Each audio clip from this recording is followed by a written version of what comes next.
este Viorel German.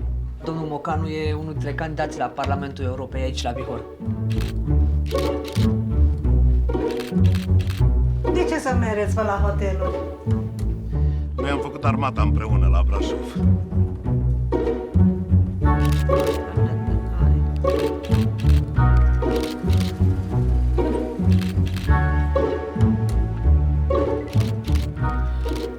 Poporul european, prin excelență, poporul român a fost din vremuri imemorabile parte integrată a vechiului continent.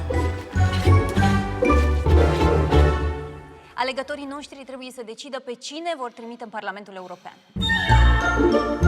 Nu-mi cer scuze, fața arbitrară! Nu-mi cer scuze,